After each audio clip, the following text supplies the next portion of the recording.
ഇത്തിരി പൂവേ ചുവന്ന പൂവേ, ഇത്ര നാളെങ്ങ് നീ പോയി പൂവേ.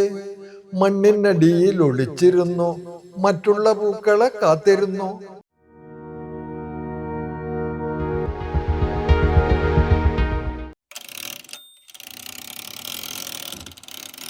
നമസ്കാരം. യറലവ.നെറ്റിലേക്ക് നിങ്ങൾക്ക് എല്ലാവർക്കും സ്വാഗതം. യറലവയുടെ വാക്കും വഴിയും എന്ന സീരീസിൽ ഇന്ന് നമ്മളോടൊപ്പം ഉള്ളത് ഞങ്ങളുടെ സിപ്പി മാഷ്, കേരളത്തിൻ്റെ പ്രിയപ്പെട്ട സിപ്പി സാർ.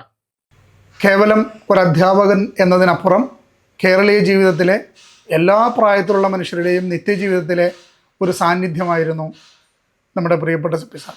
ആ സാഹിത്യ സാന്നിധ്യം ഇന്നും തുടരുകയാണ്. അദ്ദേഹത്തെ നിങ്ങൾക്ക് വേണ്ടി സ്വാഗതം ചെയ്യുന്നു. നമസ്കാരം സാർ. സ്വാഗതം. നമസ്കാരം സാർ. സാറേ, ഇന്നത്തെ കുട്ടികളെ കുറിച്ച് തന്നെ ചോദിക്കാം. ഇന്നത്തെ കുട്ടികൾക്ക് നഷ്ടമാകുന്നത് എന്താണ്? പ്രധാനമായും കുട്ടിത്തം നഷ്ടമാകുന്നു എന്നാണ് സത്യം.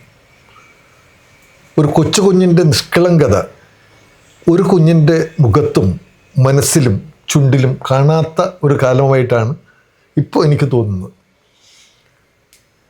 പഴയ കാലത്ത് തുമ്പികളുടെ പിന്നാലെ ഓടുന്ന കുഞ്ഞുങ്ങളെ നമ്മൾ കണ്ടിട്ടുണ്ട്.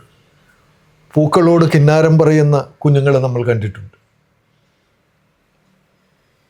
ഒരു പൂ കാണുമ്പോൾ ആ പൂവിൻ്റെ ചന്തം നുകരാൻ ഇങ്ങനെ താല്പര്യത്തോടു കൂടി നിൽക്കുന്ന കുഞ്ഞിൻ്റെ മുഖം നമ്മൾ കണ്ടിട്ടുണ്ട്.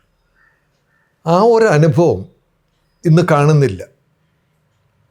നമ്മൾ പൂക്കളെ കാണുന്നു എന്ന് പറഞ്ഞാൽ ആ പൂക്കളിലൂടെ എത്രയോ ദൂരേക്ക് സഞ്ചരിക്കുകയാണ്.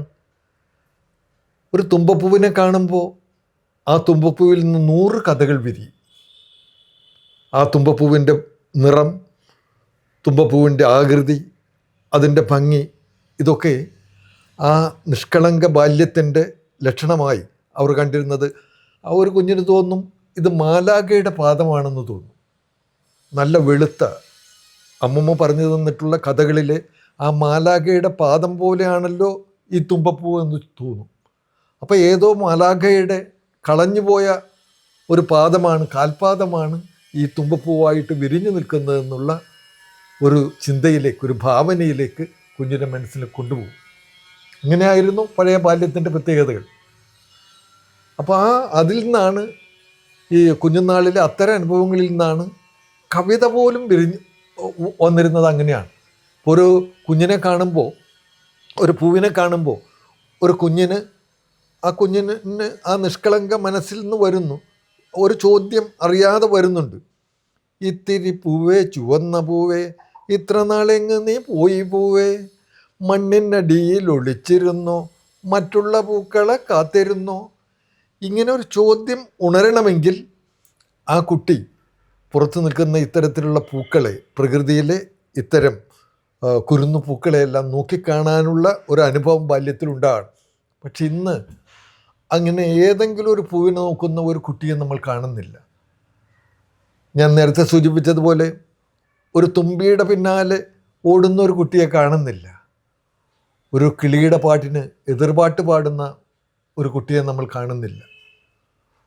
അണ്ണാർക്കണ്ണൻ്റെ ചിൽച്ചിൽ നാദത്തിനൊപ്പം ചിലച്ച് രസിച്ച് അതിനെ ദേഷ്യം കയറ്റുന്ന ഒരു കുഞ്ഞിനെ നമ്മൾ കാണുന്നു.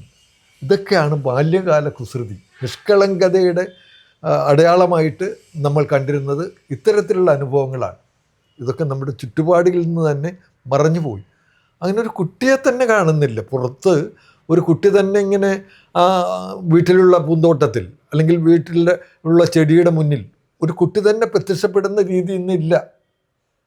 നമ്മൾ അവിടെ കൊണ്ടുവന്ന് നിർത്തിയാലേ അവരെ കാണും. അപ്പോൾ അവർ എങ്ങനെയോ ഈ പ്രകൃതിയിൽ നിന്ന് ഒക്കെ അകന്ന് വീടിൻ്റെ അകത്തളങ്ങളിൽ എവിടെയോ അല്ലെങ്കിൽ പുതിയ യുഗത്തിൻ്റെ ആയുധങ്ങളിൽ ഒക്കെ ഒതുങ്ങിപ്പോകുന്നു എന്നാണ് നമ്മൾക്ക് മനസ്സിലാക്കാൻ കഴിയുന്നത്.